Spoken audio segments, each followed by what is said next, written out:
Welcome back to Women in Westminster, where we explore the human stories behind the headlines. I'm your host, Eleni Barrett, and today I'm speaking with Wendy Chamberlain, who is the MP for North East 5. Wendy is the Chief Whip of the Liberal Democrats and is the Liberal Democrat spokesperson for work and pensions. She's also the first member of Scottish Parliament I've spoken to on the podcast, so it's great to have you on, Wendy. It's great to be here. Thank you very much. Firstly, can you share the story of your journey into politics?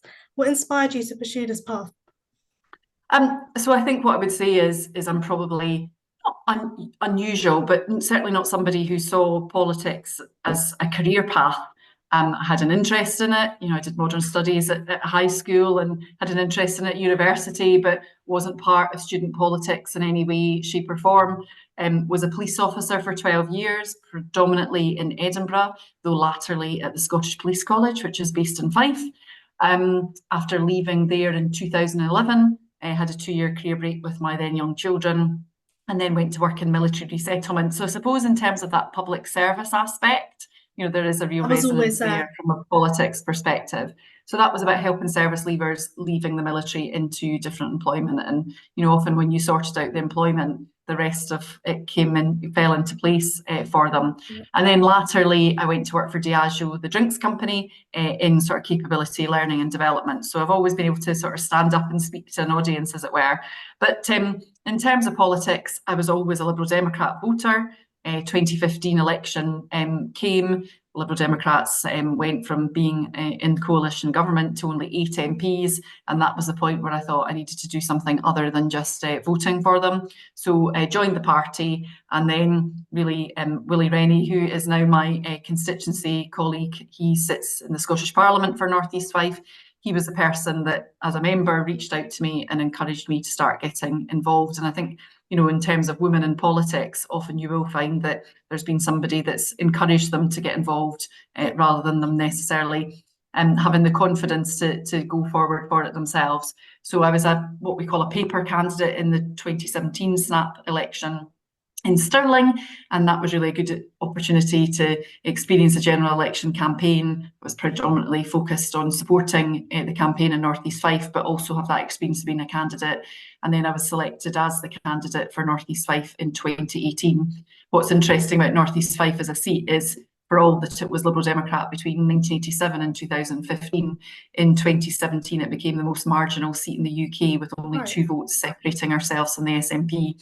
So that was the 2-vote margin that I overcame in 2019 to win the seat. So so not a sort of standard political journey, but as I say, I do think that sort of public service aspect is something that you can draw a thread from, and particularly always from a casework perspective. I do sort of reflect on my times in the police and helping people often at the worst moment of their lives, and my team work very hard to support people facing some quite challenging circumstances.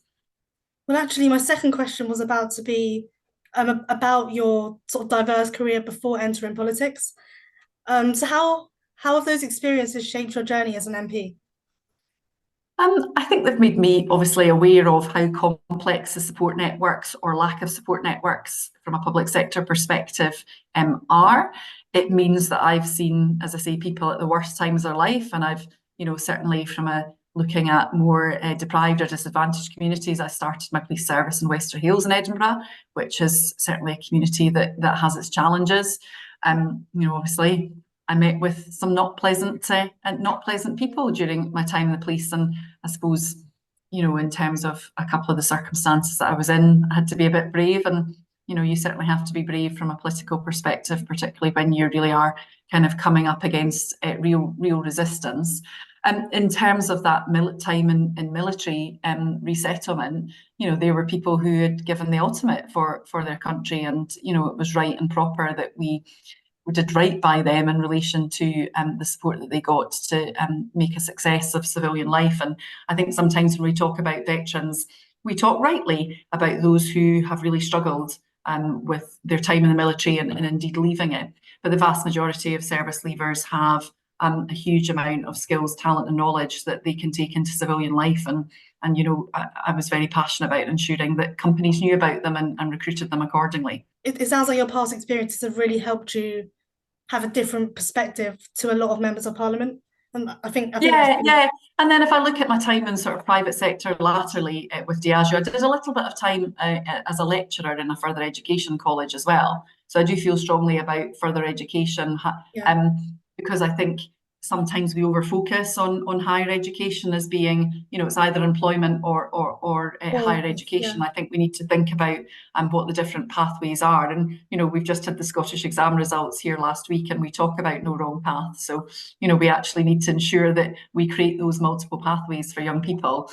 But, my time in the private sector as well, good to have that understanding of business and that capability perspective. Though I laugh, my last job in there was sort of process improvement capability training.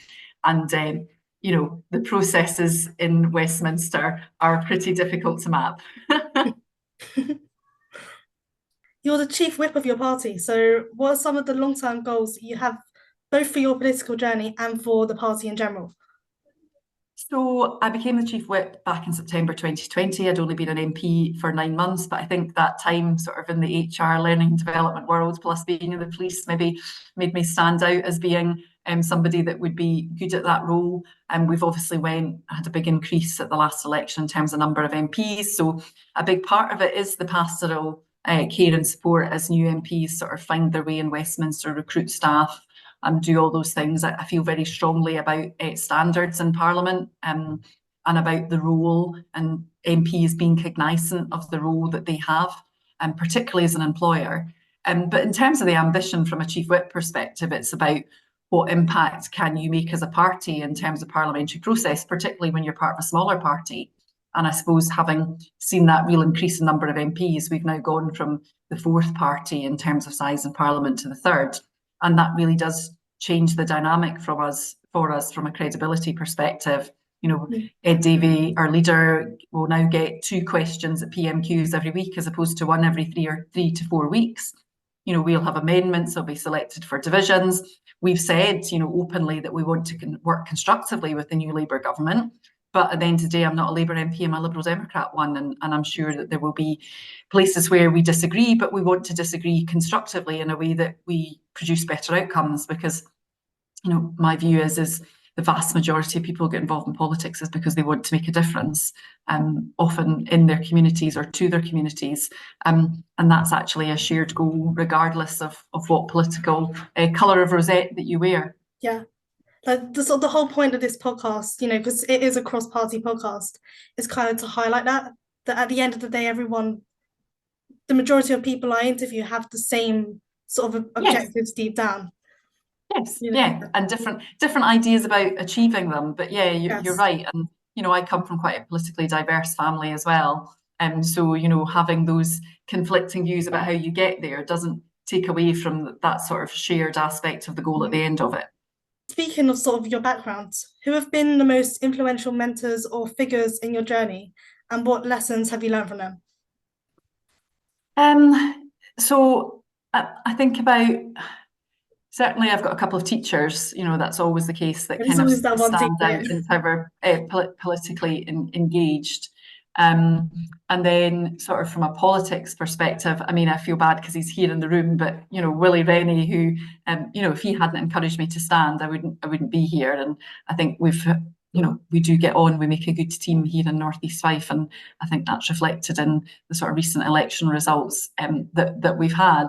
I'm also conscious of probably that piece of being a role model. My daughter calls me a girl boss, but I look sort of generationally at the changes. When I was your age, would I have thought about doing a political podcast and reaching out to MPs and asking them to come and speak to me? Absolutely not. So I think you and your generation deserve all credit for frankly being much braver than I was when I was your age. And I joke about that, my daughter, in terms of I'm very proud to have raised such a strong, confident young woman. I just sometimes laugh about having to live with her. I'm sure she's equally proud of you, though.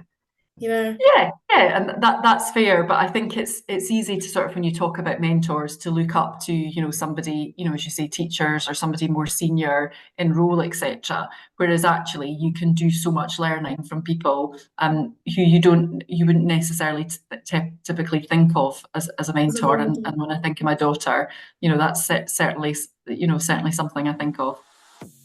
Join us for part 2 to hear more about Wendy's personal and political journey.